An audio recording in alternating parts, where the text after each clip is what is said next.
if I had to start over in 2025 from scratch, like if I got a total reset, got back to ground zero, kind of like what happened to me in 2012 when I went from being rich to being like broke and borrowing a bunch of money from a bunch of people so I could move to Florida and start my life over again. If I had to start over in 2025, I'm going to share with you all exactly what I would do in 2025 if I had to start from scratch and I wanted to become rich. And it reminds me of this book. Some of you probably seen it before, 30 Days, Russell Brunson, ClickFunnels.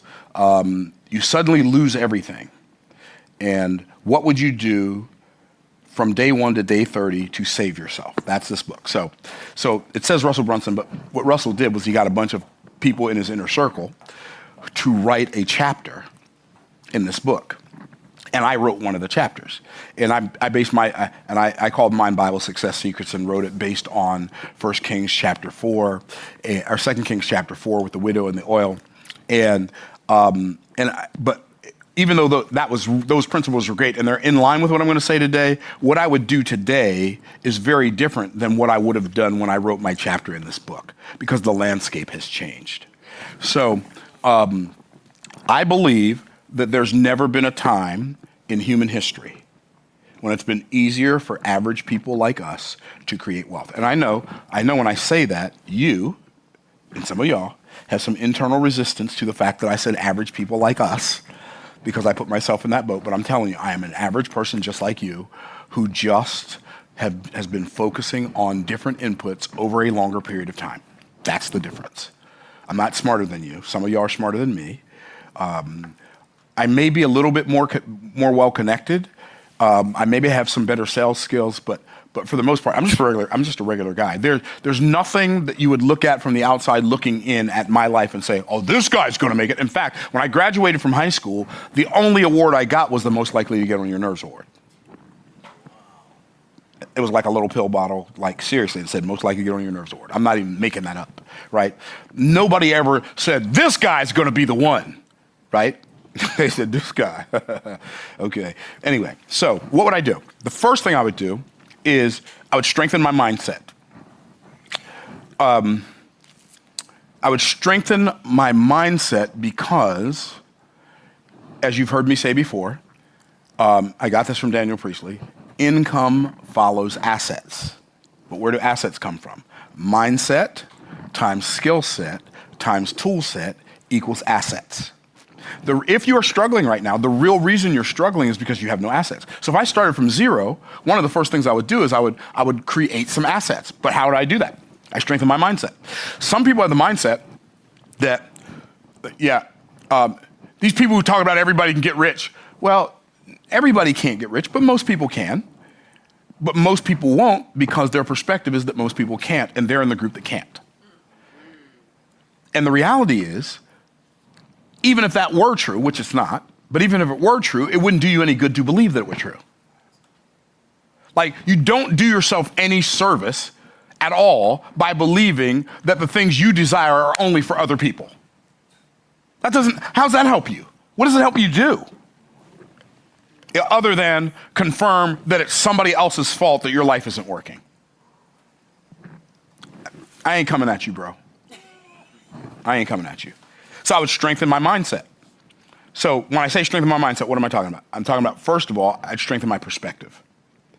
My perspective is the angle from which I look at things. So my perspective is what I believe. I would strengthen what I believe. I would strengthen what I believe is possible in general, and I would strengthen what I believe is possible for me. I think if I have a greatest strength, my greatest strength is my ability to focus on the outcome that I believe is not just possible, but very likely for me in the face of all kinds of seeming obstacles. My ability to look at the promise and focus through the problem is stronger than most. Because I realize that doubt is created in the eyes, but faith is created in the ears. And what do I mean by that? Well, doubt is created in the eyes. I see something that looks like an insurmountable obstacle. If I buy into the idea that it's an insurmountable obstacle, then it becomes an insurmountable obstacle. I might as well just turn around and go back home. But what if I've heard somebody who's already achieved the thing that I desire to achieve say, that looks like an insurmountable obstacle to you. There was a time in my life when it looked like an insurmountable obstacle to me, but I overcame it. And here's how I overcame it. And if you will do these things, you can overcome it as well. Does that make sense? So now I can take something I've heard that somebody else said who is where I'd like to be, doing what I'd like to be doing, and they have what I'd like to have, and I can believe what they said over what I see. So here's what happens. People watch me on YouTube, and other people as well. They watch me, other people on YouTube, and they hear us, and then they like what they hear from us, but not enough to replace what not enough to use it to replace what they see. Are y'all tracking? Yep.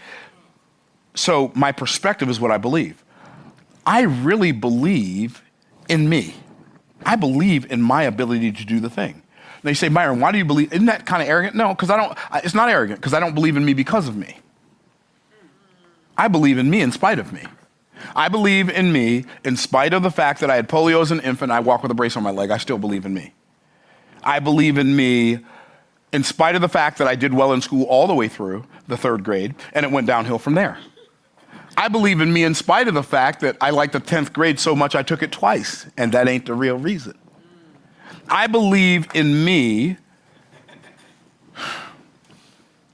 even though it took me 14 years as an entrepreneur to have my first 6-figure year. I believe in me. Say, Myron, why do you believe in you? I believe in me first and foremost because God believes in me. You say, what do you mean God believes in you? How do you know God believes in you? I know God believes in me because I'm still here. Because the scripture says that unto him that is joined to all living, there is hope. And a living dog is better than a dead lion. So I believe in me. I believe in my ability to win. I believe in me because God believes in me, but I believe in me because my parents believed in me. And I can remember, probably they knew, because I had this brace on my leg and I walk with a limp, they knew that other people weren't going to believe in me. And so they overcame that before I ever set foot in a school. You can do anything you want to do. You can be anything you want to be. I heard that message from my parents so many times that I just grew up believing I can do anything I want to do. I can believe anything I want. I mean, I can be anything I want to be. I just grew up believing that. Like my mom and my dad, they just grilled it in me. My dad used to sing the song, anything you can do, I can do better. I can do anything better than you. And he would say, son, if another person can do something, that tells you it can be done. And if it can be done by them, it can be done by you. Okay, say less. Time for me to do more. I changed my mindset. I strengthened my mindset. My perspective is, I believe I can. I believe, and this sounds crazy, and it is kind of crazy, but crazy in a good way for me. It's worked out so far. I believe that the only thing that's impossible for me is that something would be impossible for me. I don't entertain impossibilities as impossibilities. I entertain impossibilities as I'm possibilities. Because I understand that expectation is my greatest superpower. Expectation is also your greatest superpower. But unfortunately for you, the cultural hypnotic societal mechanism has programmed you to use your greatest superpower against yourself. So you believe more in your limitations than you do in your leverage. I just happen to believe more in my leverage than I do my limitations. And so I strengthen my mindset and my perspective. Because the reality is, I've coached a lot of people. I was talking to some of my VIPs on the plane on the way back from Mexico. So I had 3 VIPs with me on the plane. And so we're in a private jet on Saturday, what day did we come back? Saturday. On Saturday, we're flying back. And I'm having this conversation with them. And I told them that most people think the reason they're not succeeding is because they don't know how. And that really has absolutely nothing to do with it. Nothing. I don't mean it doesn't have that much to do with it. It has nothing to do with it. If you teach a person how to succeed and you don't teach them how to become the person, who knows they can, they won't do it. There are too many people that have the steps that are necessary for success, but they don't have the steel. Can I pick, y'all picking up what I'm putting down? They know exactly what to do. They just don't know how to make themselves do it. Mm-hmm. That's what I said. Say it backwards for me for the people in the back row. Wow. And so I said, if you teach somebody how to do it, this is why most of the coaching I do is mindset coaching. I teach people steps, but I don't teach them steps too early, because then they'll use those steps as an excuse not to do it, because they'll solidify their belief in their inability to do the steps. If you teach somebody what to do without having them become the person who can do it, they're never going to do it. But if you teach a person how to become the person who can do it, and you don't teach them the steps, they will figure out what steps to put in place to make it work. Every time. Every time. So, strengthen my mindset. What do I mean? I mean strengthen my perspective, what I believe. Then I'm going to strengthen my perception. What is that? What I behold. And so, I was wondering, why do people struggle so much in entrepreneurship? They struggle as soon as they realize how much money they're going to make from this great idea. They start struggling. It's so crazy. It's like you come up with this great idea, it'll help a lot of people, you get real excited about it, you put the thing in place, it's ready to help a lot of people, then you start thinking, man, I'm gonna make this money, this money, this money, and then when you start talking to people, your focus shifts from helping that person to getting paid. And so now you feel wonky and you feel like a little out of place, I feel a little awkward, I feel awkward asking them for the money, right, because you're thinking about how much money you're gonna get paid. If somebody's paying me $375,000 for a VIP day, I don't feel awkward asking for the money. Why? Because I'm thinking about the result they're gonna get. I'm going to tell you a story about this. One of the VIPs who was on the plane with me, his name's Richmond. He lives in Australia. So he and I are in a mastermind together. We were in Boise, Idaho last October. We're sitting at a dinner table. And he knows that me and some of my students, we have six-figure offers that we make to people. He's like, Myron, I don't get it. How do you make 100K offer to someone? It doesn't make sense. Don't you have to put all of this stuff in? I said, that's not how it works, Richmond. This is how it works. And so I took out a $100 bill out of my pocket. Oh, please. Yep, nope, that's a 10. Okay. I took a $100 bill. I know I have a $100 bill in here somewhere. Okay, so I took a $100 bill out of my wallet, out of my pocket, and I said, Richmond, here's what I'm gonna do, bro. What is this? He said it's a $100 bill. I said, I will sell you this $100 bill right now for $10. You got 60 seconds. Somebody start the timer. The guy who's sitting beside him started the timer. He takes out his money. I'll give you $20 Australian. Am I in Australia, bro? I don't want $20 Australian. I want $10 US. You give me $10 US before that timer runs out. But I don't have it. But I don't have it. What am I going to do? I don't have it. I'm like, he keeps going this. And then finally somebody says to him, Richmond, borrow the money. Oh, okay. So he leans, Russell, do you got $10? Russell's like, I got 5. He gives somebody else, I got 20. Myron, will you take 20? I don't want 20, I want 10. And time's up. I said, Richmond, I did that to show you something. One, when you're selling something to somebody, you're not selling them the pieces. You're selling them payoff. And you were willing to pay me $10 for this $100 bill because this is 10 times better than that.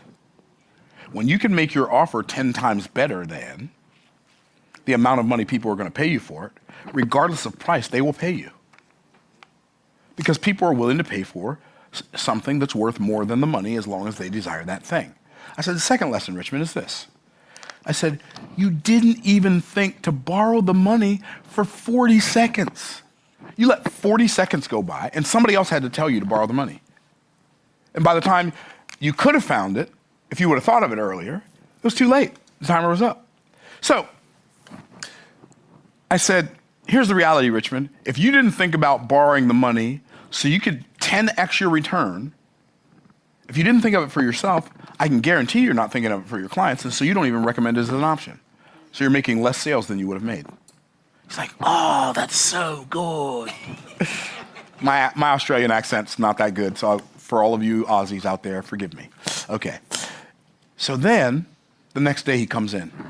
Myron, I'm so excited. I made my first, it bothered me so much that I lost that game last night. I stayed up and I created a 100K offer and I offered it to one of my clients. I said, did they take it? He said, I don't know, they're still sleeping. It's the middle of the night in Australia. So he comes to me later. He says, Myron, they took the offer. I said, great. See how easy that was? And then he says, hey, I'm going to leave him a Voxer message. Like, do you mind encouraging this person and saying something to them for me? I said, no. So I get on Voxer. In fact, well, I won't pull up the message because it'll take, it was on his phone. It wasn't on mine anyway. This woman's name was Kaylee. I said, Kaylee, congratulations on taking Richmond up on his offer, his 100K offer. Because you were, by the way, Richmond's one of the most brilliant business people I know. I know he delivers on the promises. You're in good hands with him, and he is. He's like, the dude's brilliant. I said, he's going to deliver on the promises, and I want to do something for you because you're the first person to take his 100K offer. I'm going to make Richmond a 100K offer.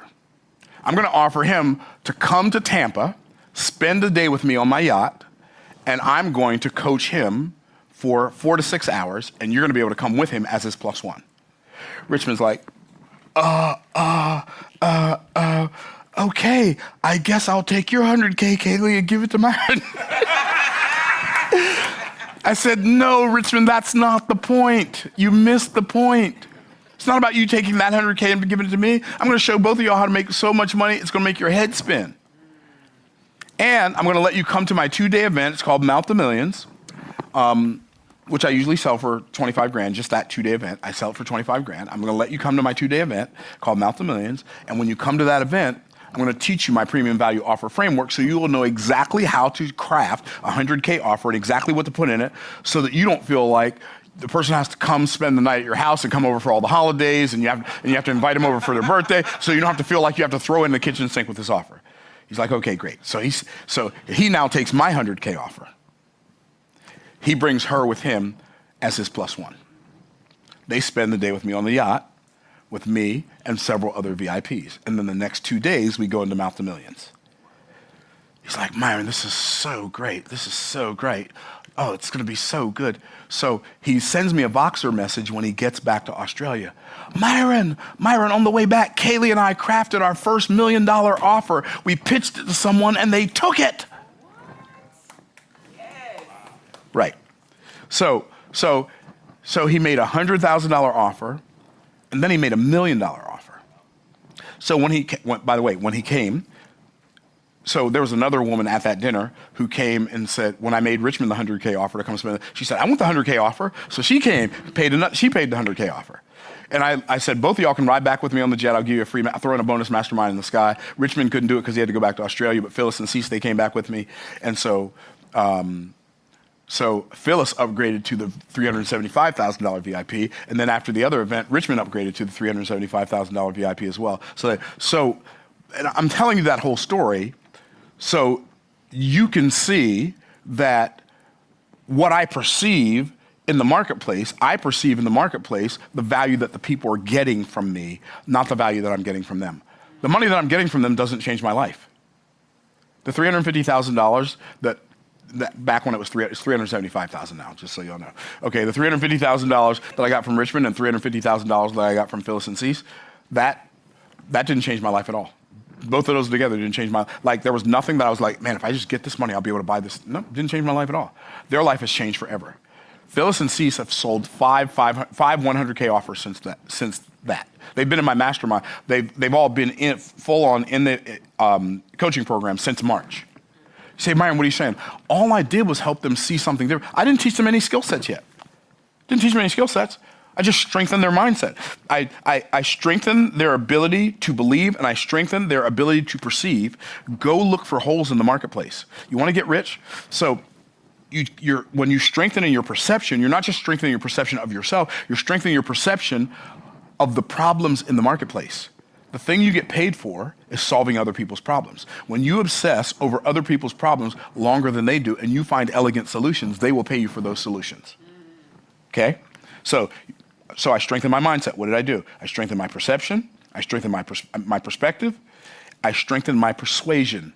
Now, when I talk about persuasion, I'm talking about what I broadcast, but I'm not talking about external broadcast. I'm not talking about what I do to persuade other people. I'm talking about what I do to persuade me. I changed how I talk to myself. I don't ask myself disempowering questions. But what if it doesn't work? If you ask that question, what are you going to find the answer to? What if it doesn't work? You'll know exactly what it looks like if it doesn't work.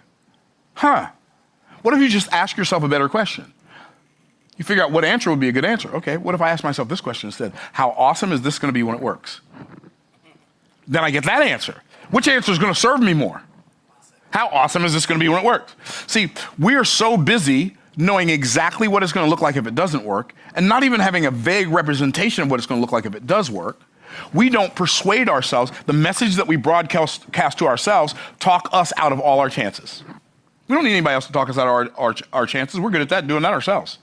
Okay, so I strengthened my mindset. Then I strengthened my skill set. Which skill sets? My value level skill sets. You already know what they are. I strengthened my imagination. My ability to see things that aren't there yet. My imagination is what? My ability to see things that aren't there yet. What does that even mean? It means I can, like, the funny thing about our imagination is we can see pictures in our head. Right? We can actually see movies in our head. We can feel feelings in advance in our head. So if I say, okay, I strengthen my imagination. I imagined the life that I live decades before I experienced it. Decades before I ever experienced it. So I strengthen my imagination. I strengthen my communication. Now, there are two things that you can do. There are two exercises you can do that will strengthen your imagination and your communication. Would y'all like to know what they are? Yes. Okay. Read more, write more. Those are two of the most important things you can do, because when you read more, it gives you more tools with which to think.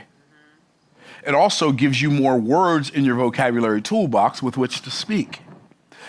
You know, if everything is just a thing, then everything is nothing. If you call it, think about it, well, that thing. Which thing was I talking about on that table? Which thing was I talking about? You don't know? Because I used the same exact word to describe all of them. So each thing needs a word. Reading, especially if while you're reading and you come across a word and you don't know what it means, you look it up. And here's the beauty. You don't even have to use a dictionary to look it up anymore. You can chat GPT it.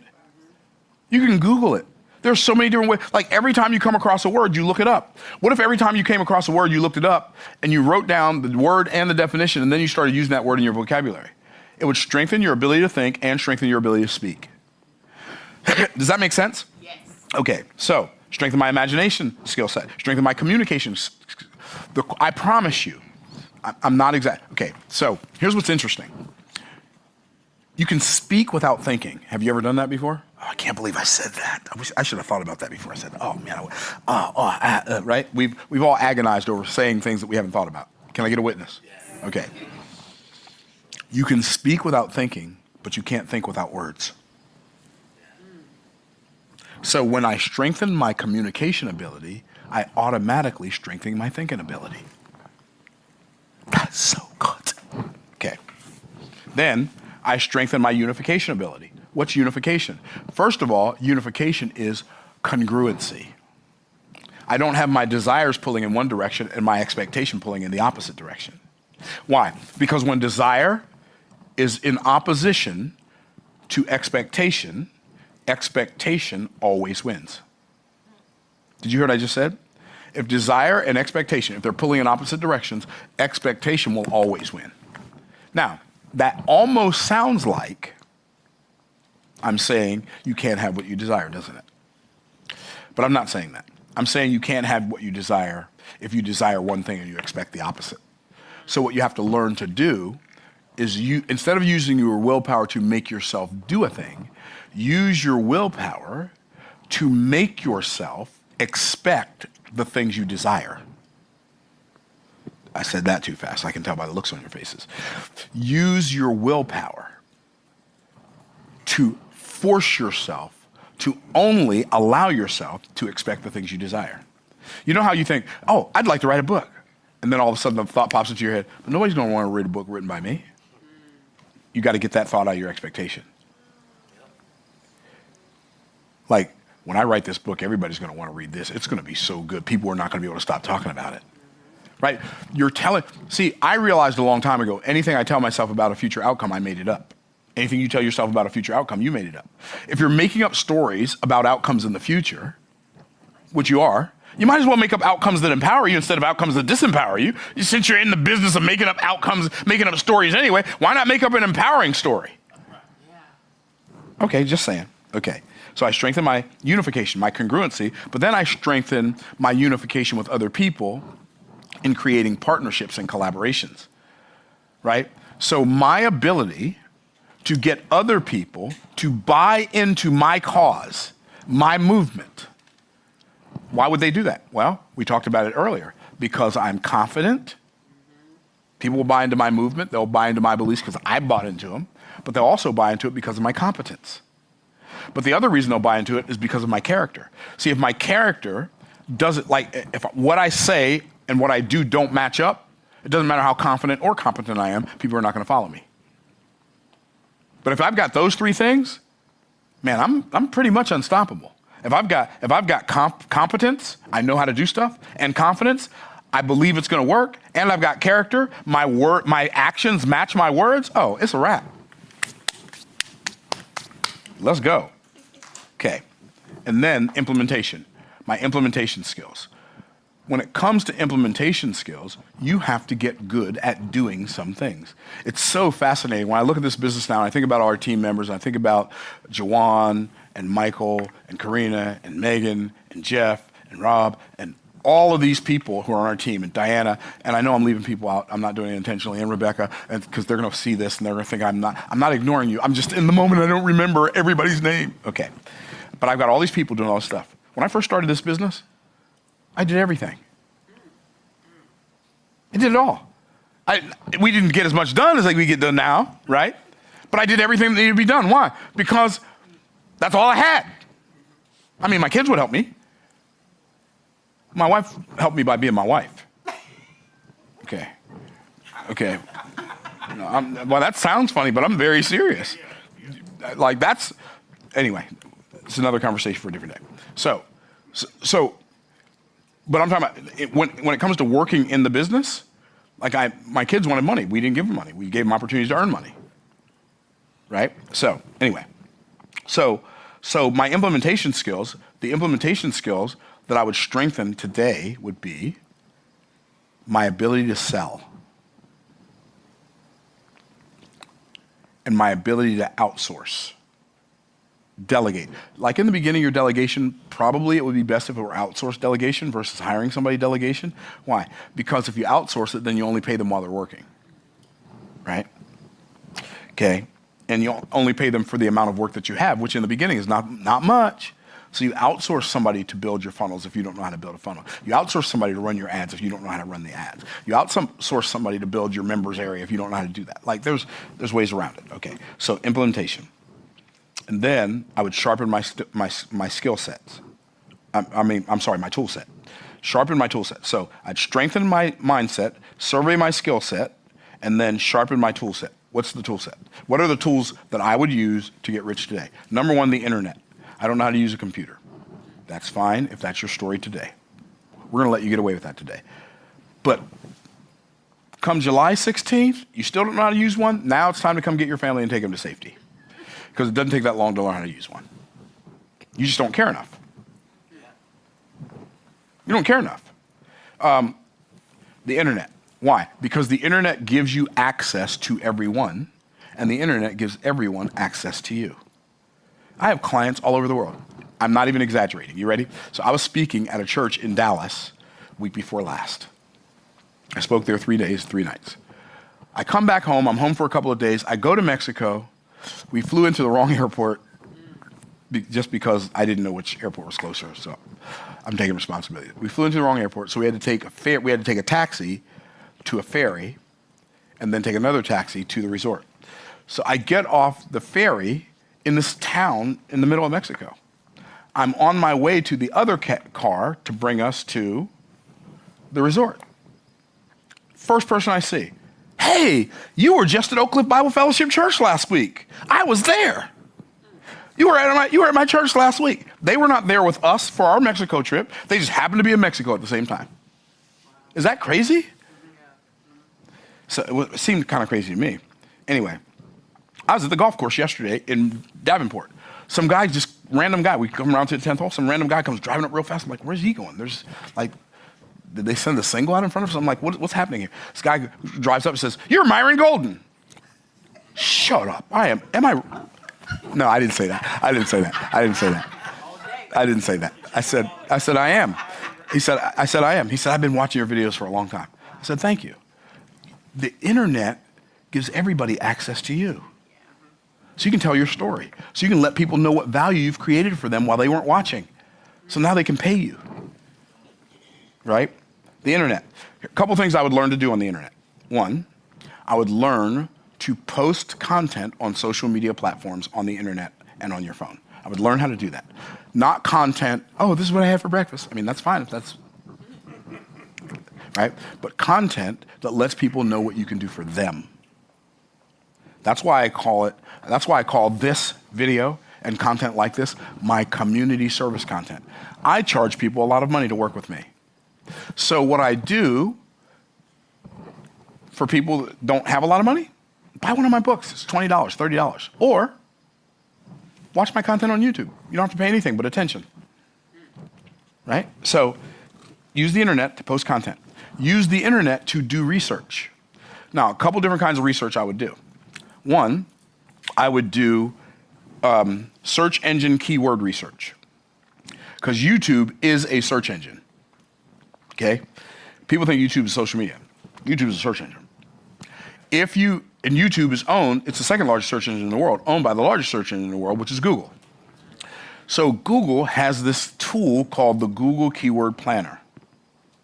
When you go to the Google Keyword Planner, it will tell you, you type in a keyword or a keyword phrase, it will tell you how many searches per month there are for that phrase. Are y'all tracking? How many searches per month there are for that phrase? Well, if there are 100,000 searches per month, now, there's a caveat. If you're going to in order to use the Google Keyword Planner, you have to open a Google AdWords account, a Google ad account. You don't have to buy any ads, but you have to open the account. Okay? And then they'll let you use the tool for free. They'll tell you how many searches there are per month. If there are, let's say there's 100,000 searches a month for a keyword phrase, I would go Google that phrase and see what comes up. If no video comes up, create a video with that exact keyword phrase as the title. And that video, put links back to your site or back to your offers, that video will be on the first page of Google within a couple of days as under organic search. I know, that's so simple, right? There's a website called answerthepublic.com. It tells you, like you type in a question, it tells you all the related questions that are related to that question. If you make your content based on like heavy content search on Answer the Public, you will create content that people will want to find, and watch if you have answers for the questions the public is asking. You can make that the source of your blog content, your YouTube content, your TikTok content, your Instagram, whatever, because that's what people are looking for. Okay. So I'd learn how to use the internet, first tool. Platforms like Zoom, where you can go and you can do like online events where people come together. Like our challenge starts this morning in 20 minutes. The Make More Offers challenge starts in 20 minutes. If you have a ticket for that challenge, And if you have a VIP ticket for that challenge and you're here in this room or you live here in Tampa, you can attend the challenge here in the room. But you have to have a VIP ticket, and at about 10:55, your ability to purchase challenge tickets for this challenge goes away. All the purchases that come in after that will go to the next month's challenge because it creates a logistical nightmare otherwise. Okay, so the internet. That's the one tool that I'd learned to use. Another tool I'd learned to use, I'd learned how to use AI.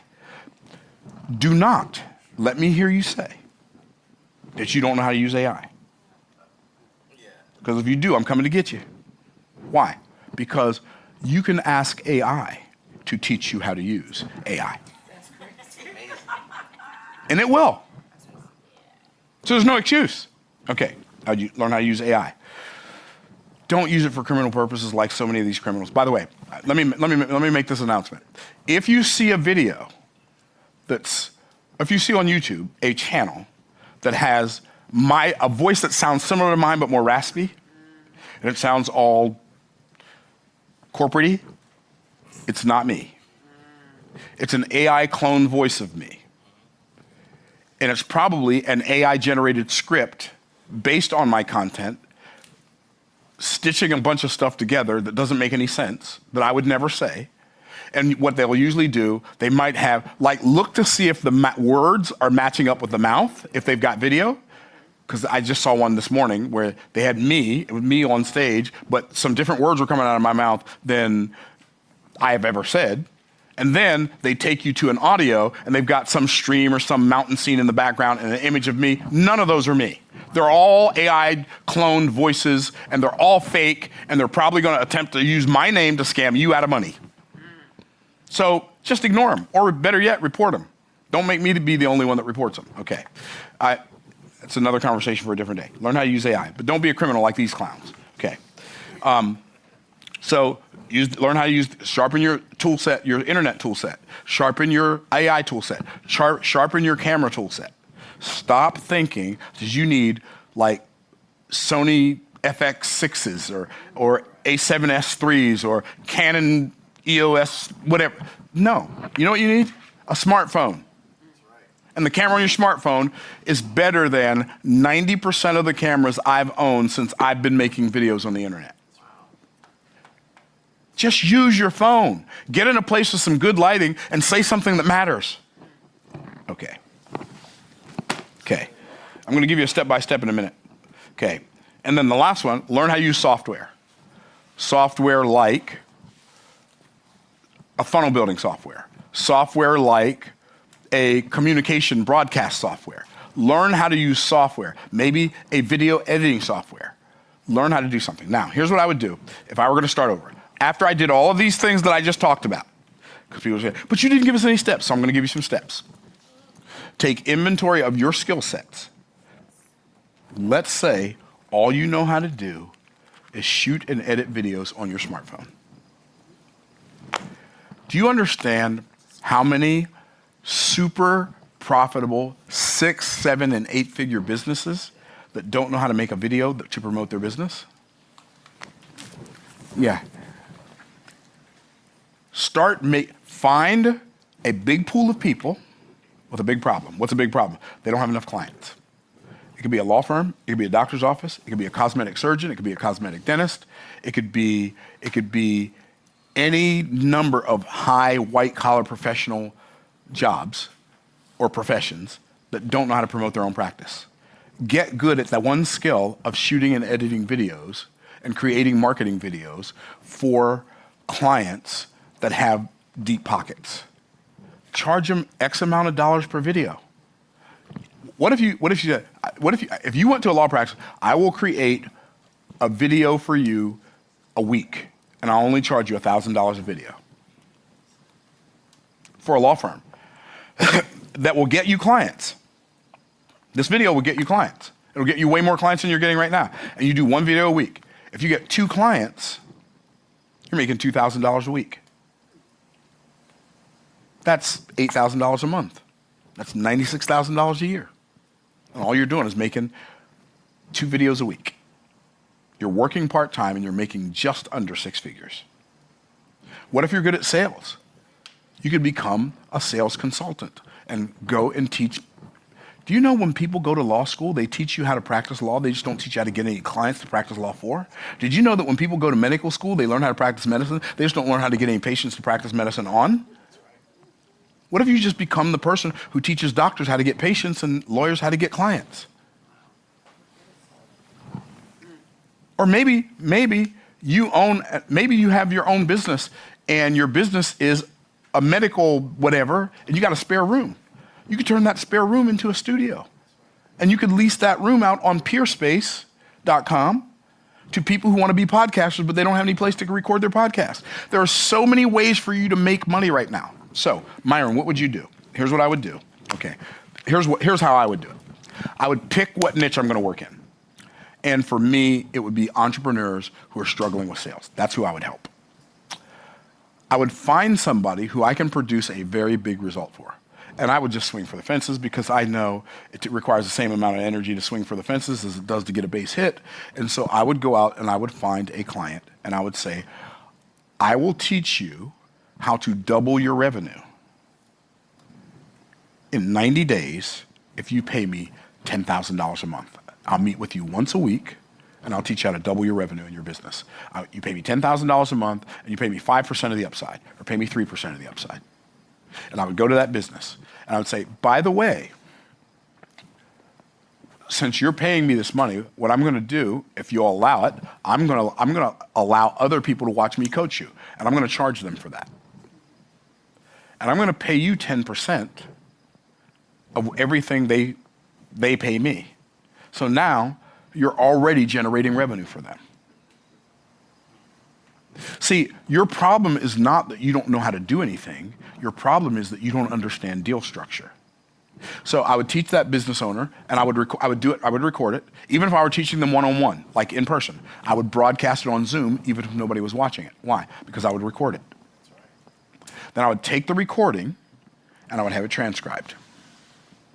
And I would take the transcript of me scaling their business, doubling their revenue, and I might write a book called How to Double Your Revenue in Any Business.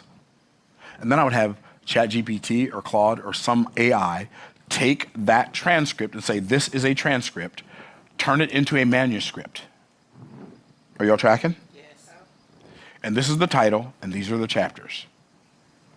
And I'd let it turn it into a manuscript. And then I would get it printed as a printed book.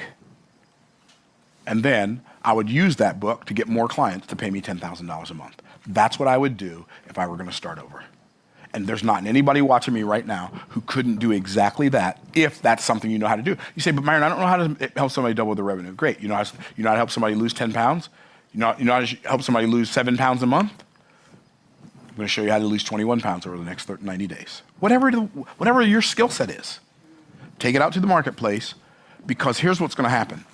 Every time you train somebody and you record it, you are creating the thing that income can follow. Income follows assets. And your real problem, if you don't have any money, is you don't have any assets. See, I've got assets. I've got this book right here that I wrote 19 years ago. I wrote this book in 2006. Is that 19? That's 19 years ago. I wrote this book 19 years ago. This book makes me about $110,000 a year. How do you make $100,000? I don't write this book every year. I don't even read this book every year. In fact, I think the last time I read this book was probably 2008. But other people have read it. If you attempt to buy this on eBay, not on eBay, on Amazon right now, it'll probably cost you 50, 60, 70 bucks. You can get it on my website for 20 bucks. I've seen this book on Amazon for sale for $1,100. I'm not exaggerating. I've seen it on sale for $1,100 because people buy the book, and because people can't find the website, they sell it on Amazon. I was literally doing an event. I said, people sell my book on Amazon and they overcharge for it. And the guy was in the room. He said, yeah, I just paid $169 last week for that book. Last week. And they can buy it on my website for 20 bucks, right? Trashman2cashman.com. And if you think I'm trying to sell you something, don't buy it. There you go. So don't buy it. I'm not trying to sell you anything. It doesn't matter. This book I wrote 5 years ago. This book makes me between $300,000 and $400,000 a year. You say, what is this, Myron? What is this book? This is called Boss Moves. It's an asset. It sells for $30 plus $9.99 shipping and handling. There was a guy who was in one of my coaching programs. He said, man, when I saw your book and you were selling it for $30 and $9.99 shipping and handling, I was so mad. I thought, who do you think you are? Man, Russell Brunson gives his book away for free and only charges $7 shipping and handling. Yeah, but Russell's objective is different than mine. He said, but then when I saw on the website that you said if you were going to coach somebody, I charge $40,000 an hour for coaching. If you were going to coach somebody for 2 hours, it would be $80,000. You'd go over exactly what's in the book, and now I can get it for $40? He said, oh yeah, that made it an easy yes. Well, there you go. These are two assets that make me between $400,000 and $500,000 a year. That's only like 13 times more than I've ever made at a job in my life. Why? Because income follows assets. Your real problem is not that you don't have a degree. Your real problem is not that you don't have any skills. The real problem is you don't have any assets, because income follows assets. And the methodology that I just shared with you is how you can acquire more assets and create more assets that income has the opportunity to follow. I hope this video helps you. If I were going to start over, this is exactly what I would do.